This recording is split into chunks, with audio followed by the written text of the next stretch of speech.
Welcome to the Soul Health Mentor podcast with Nadia Kraus. Learn how to move your awareness out of your mind and into your heart so you can embody your divinity, experience joyous peace of mind, and create your most vibrant life by opening to receive your soul's sacred medicine. Hello, beautiful soul. Hello, strong heart. Hey, brilliant listener. Welcome back to the Soul Health Mentor Pod. In this week's episode, I'm going to talk to you about creating your wonder-filled life in natural rhythms and cycles. And I'm really excited about this because when you learn how to create your wonder-filled life in natural rhythms and cycles, you will never again speak to yourself as lazy or flawed, but you will begin to trust the seasons in your life and your birth year. What are you birthing this year?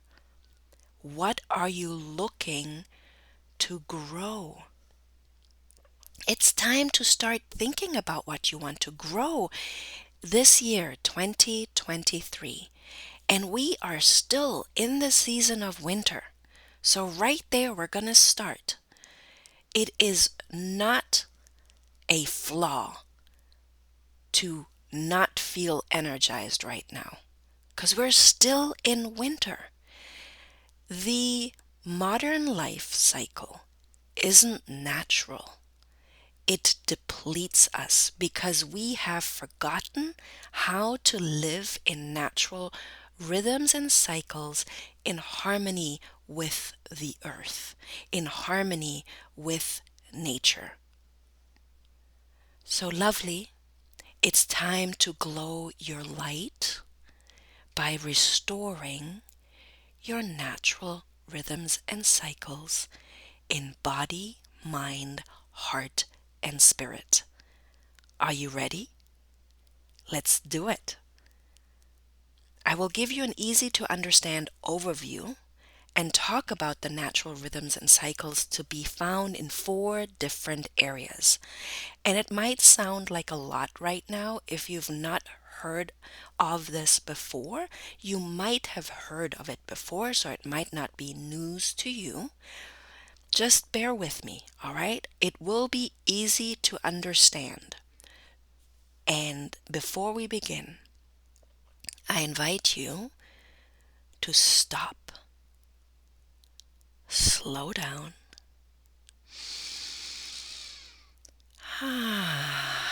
breathe, and listen with an open heart and an open mind. So the 4 things that I'm going to talk to you about, the 4 areas of natural rhythms and cycles, are as follows. First off, the seasons and the wheel of the year. Secondly, the new moon and full moon cycles. Thirdly, the moon cycles and their 12 zodiacs. And lastly, how the planetary retrogrades help you revisit your life themes specifically, because every single planet invites you into a different area, different life area, different life theme, so that you can re-evaluate, giving you an opportunity to course correct. So let's just begin. The seasons are easy. We all know the seasons. We are talking about spring, summer, autumn, winter. What we might not know or realize is that every season has a unique energy that invites you to sow or reap or hibernate. And that is the part that modern life has denatured us with. We have become so denatured that stress and hustle and pushing and being productive is something that is normal to us when it's actually not our true nature. And there are indigenous tribes that modern society calls primitive, yet they are so highly intelligent and so far from primitive because they live with natural rhythms and cycles, and they reap the abundance of Mother Earth and Mother Nature, providing them with everything they require, desire, and deserve. So these four seasons are the most common. What's not so common is the in between points. So let me just share with you the Wheel of the Year and its origins. So coming from Germany, I didn't realize that there's so many festivities in Germany that are ingrained in the culture and that get celebrated, and I never questioned where they came from or why they get celebrated.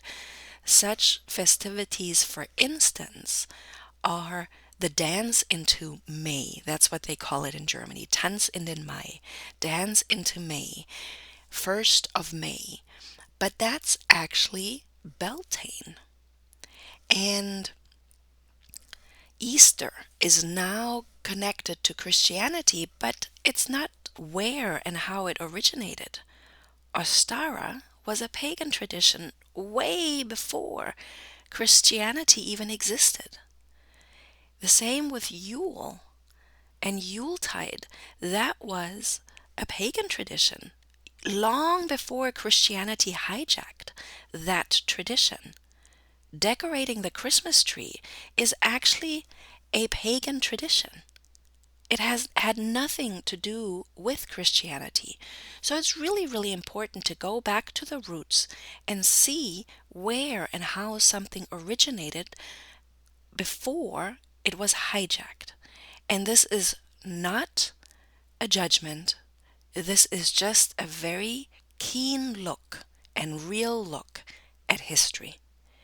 And if you have listened to my podcast where I talked about purpose and consciousness and how I wished that was a podcast category instead of religion and spirituality, then you know that my podcast is in no way about any kind of dogma.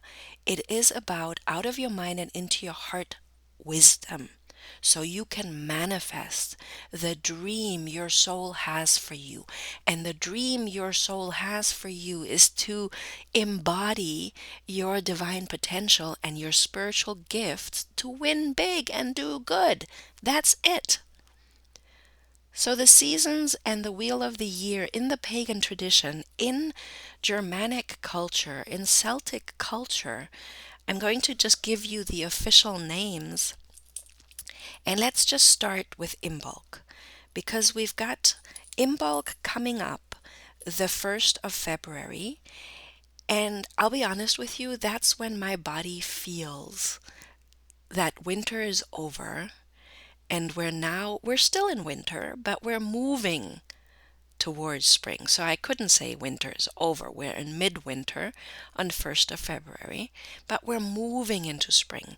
So I'm feeling that spring energy rise in me. And that's why I don't feel like I'm flawed or lazy if I'm still taking it easy this month.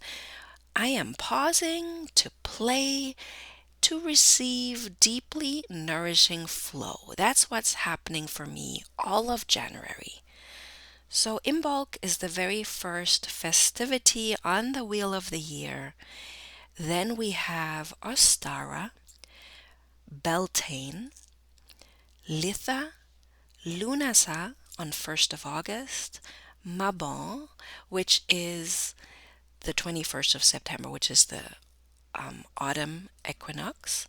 We've got Samhain, which is known as Halloween, but had its origin completely different. It wasn't a commercial thing. It was a natural festivity. And then we have Yule on winter solstice, and then the year begins again on the 1st of February.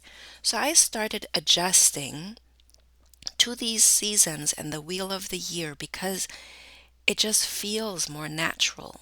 There is this beautiful time to pause with the seasons, to play with the seasons, to enjoy life and to play, to receive the deeply nourishing flow of being in tune and in harmony with Mother Earth and nature.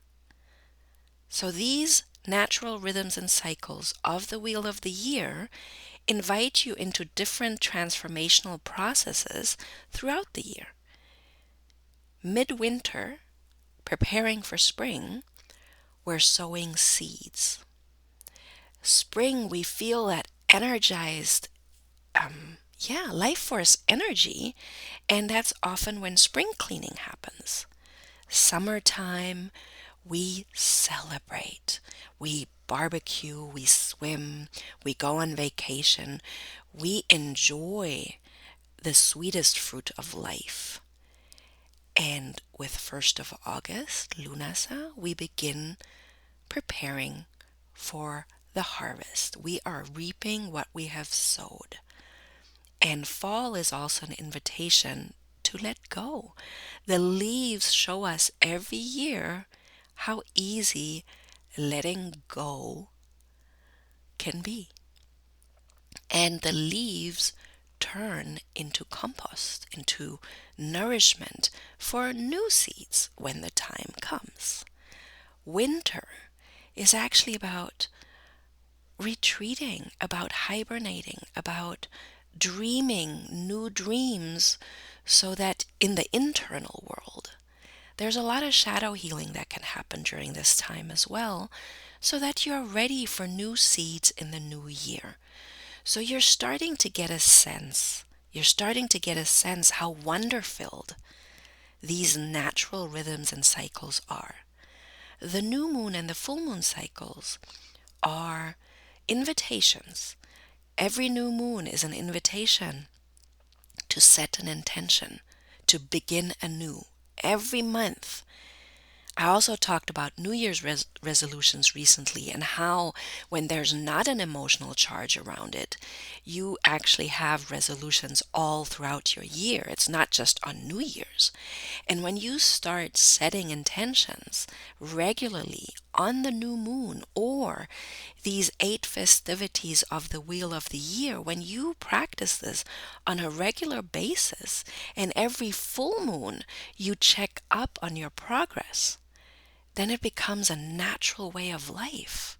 It's not so artificial. It's not so hyped. It's you fulfilling your own promises, the promises you've made to yourself. So every new moon is an opportunity to set an intention. Maybe you have known new moon rituals, full moon rituals.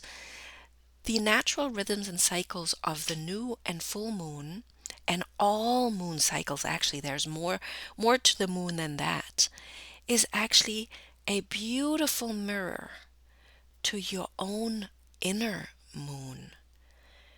We as women menstruate. That is our inner moon. And there's this whole cycle of our fertility.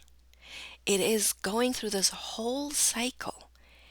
And having a menstruation, bleeding, having a period is a gift, and it's actually a time to go within. But again, women in modern life are forced to push through, are forced to show up even though their bodies are telling them, hey, it's time to retreat, it's time to stop, slow down, breathe and listen. Hey, it's time to pause and to play. Do the things you love. Watch a movie, read a a romance novel. Do the things you love. Paint, do art, cook, take a bath, whatever you feel like. When you are on your period, eat your favorite cookies. There's no judgment in it. The new moon and full moon cycles are natural rhythms and cycles, and the whole cycle of all the moon phases is a reflection of your inner moon, your menstrual cycle. So the full moon is that time to release. It's that time to release, to let go of what no longer serves you. So instead of setting an intention, fire rituals are wonderful. What do you need to let go of that is standing in the way of manifesting the dream your soul has for you, of creating and manifesting your intentions? Then we can take it even deeper. The moon cycles come with 12 zodiacs. So there is literally 12 different zodiacs that all represent an archetype. I'm a Cancer, Sun, and Moon with a rising Taurus. So my Cancer, Sun, and Moon is the archetype of the mother. I love nourishing, nurturing, and supporting others to be their best self.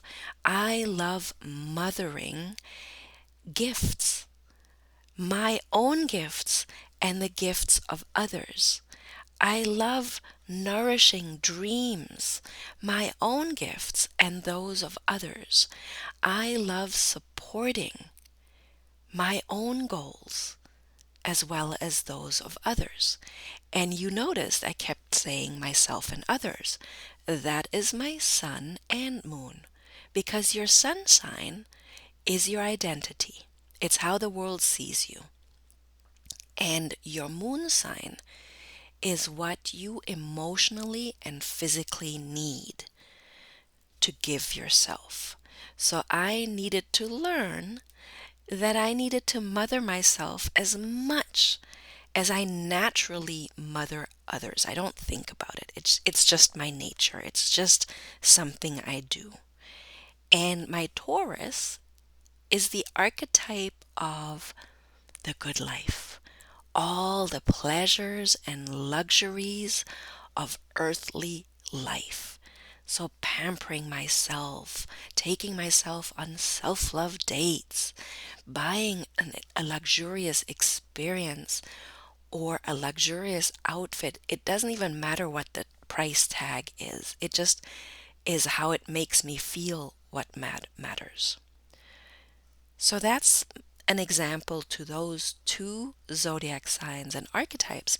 And now we have a new moon every month and a full moon every month. And the new moon is in a different zodiac sign than the full moon. And if you pay attention to the moon calendar, you will notice how, for instance, the new moon in Cancer was June last year. I think it was the 22nd of June. We just had the full moon in Cancer in January. That is a 6-month cycle. So you can use these 6-month cycles very consciously to manifest a next level. Or you can do new moon to new moon, month to month. There's no right or wrong here. I just wanted you to be aware of the beauty of natural rhythms and cycles and gestation. Because sometimes dreams have to gestate.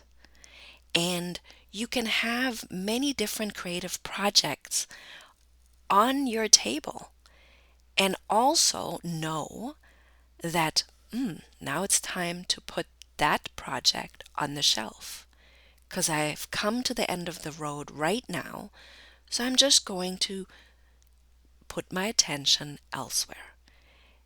When you start trusting that rhythm, that natural cycle of gestation, you start experiencing magic. And I'm not kidding. The magic of transformation. When you ignite your soul desires to manifest the dream your soul has for you. And of course, it takes a journaling practice to keep up. You're not going to remember everything. Of course, it takes a journaling practice of setting your intention in June and being able to revisit that intention come the full moon, revisiting it, asking yourself, what do I need to let go of? What's in the way of manifesting this intention. And the planetary retrogrades, there's a lot of planets. I'm not going to talk about all of them. I'm just going to talk about two specifically. So the most common retrograde is Mercury retrograde. It's also the most misunderstood. So I wanted to clarify. And the other retrograde that I wanted to talk to you about is Venus retrograde, because Taurus is governed by Venus, and Venus is all about your relationships, starting with the relationship to self and then others. So those two retrogrades I wanted to talk to you about. Mercury retrograde, if we take the emotional charge out of it, is just inviting you to look at your communication.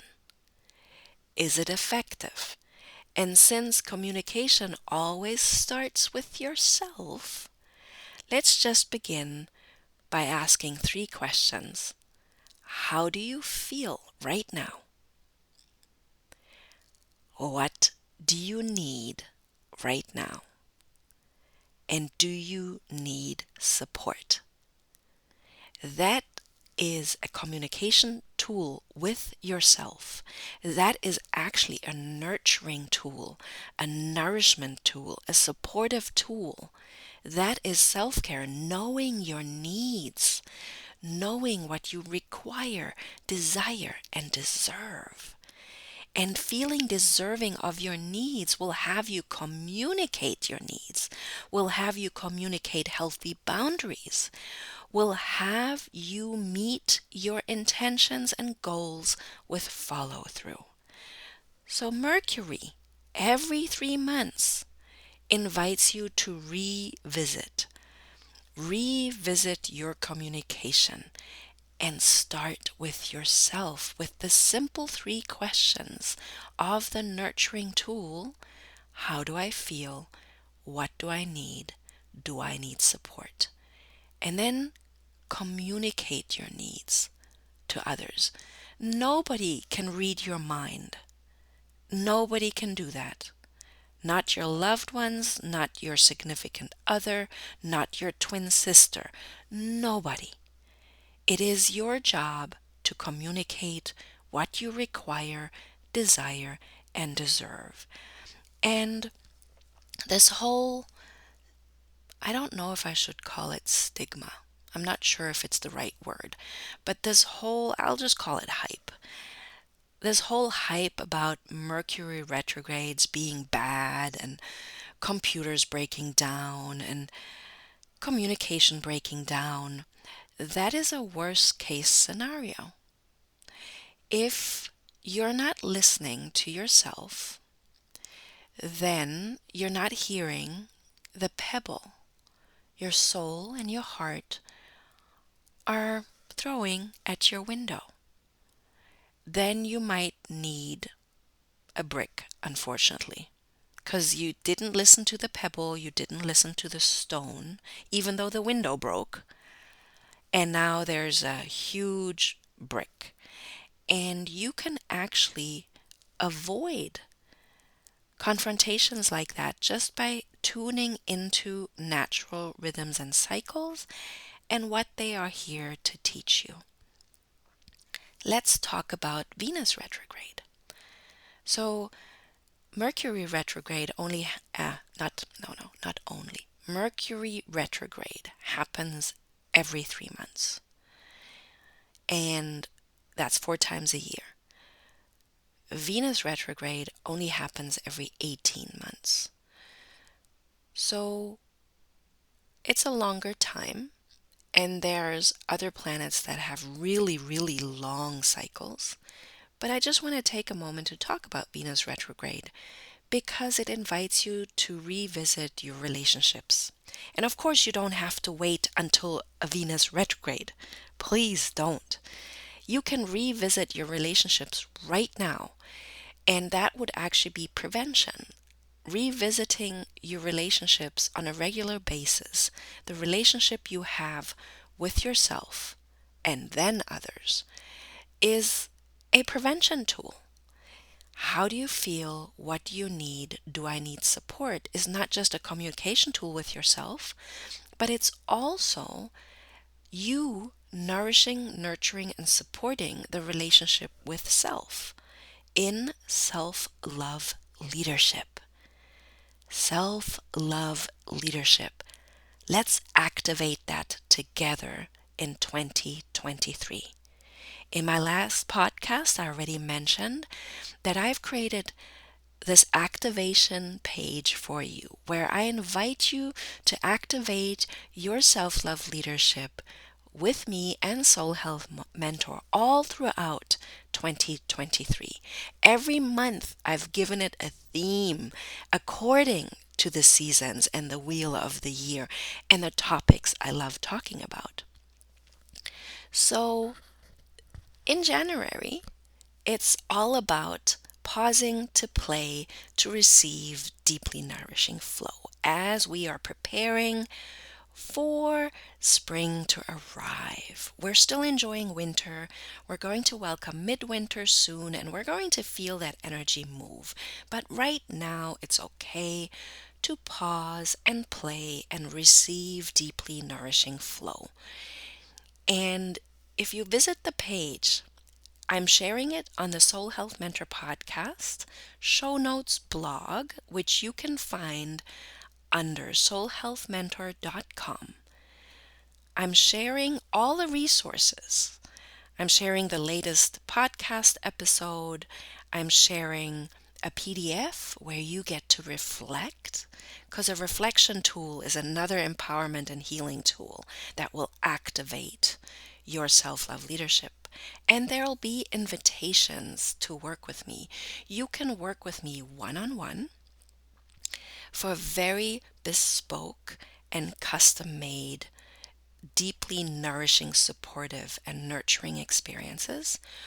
Or you can work with me just for a quick reading on Etsy. It's just an audio. It's not any one-on-one Zoom calls.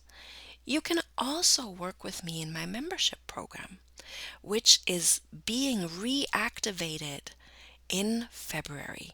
So I invite you to read and learn more about the Empowered Goddess Temple. This is an invitation to check it out by visiting soulhealthmentor.com and the show notes blog so that you can learn what it can look like and feel like to implement and practice self-care and soul care routines the goddess way. And I say the goddess way because Mother Earth is a goddess. And practicing self-care and soul care the goddess way is attuning yourself to natural rhythms and cycles, restoring your naturalness. And by doing that, creating your wonderful life in those very natural rhythms and cycles, grounding your dreams into a prosperous reality over time while you're enjoying your life, manifesting the dream your soul has for you, which is your divine potential, divinely self-expressing, embodying your divinity. That is my invitation to you. Thank you so much for being here with me and checking out soulhealthmentor.com to read the show notes on the blog, to learn more about how you can activate your self-love leadership with me all throughout the year, and to learn more about the Empowered Goddess Temple cause and membership coming up, and all the ways to work with me. It is my heartfelt intention to support you this year, to build up my brilliant bunch, and that includes you, in whatever way works for you. There are so many pathways and so many avenues, and there's no right or wrong. There's no right or wrong way to do it. There really isn't. There's no dogma around any of this. Show up for yourself, be it through the podcast, be it through the self-love leadership activations and checking out that page, be it through the membership, be it through the Etsy store and readings on your divine potential and who you are at soul level, be it in one-on-one mentoring work with me. You know in your heart what you are ready for and what your resources allow for. Your time, your energy, your money, your decision. I will talk to you next week. Thank you for listening to the Soul Health Mentor podcast with Nadia Kraus. If you like what you heard, please subscribe, rate, and review at Apple Podcasts or wherever podcasts are playing.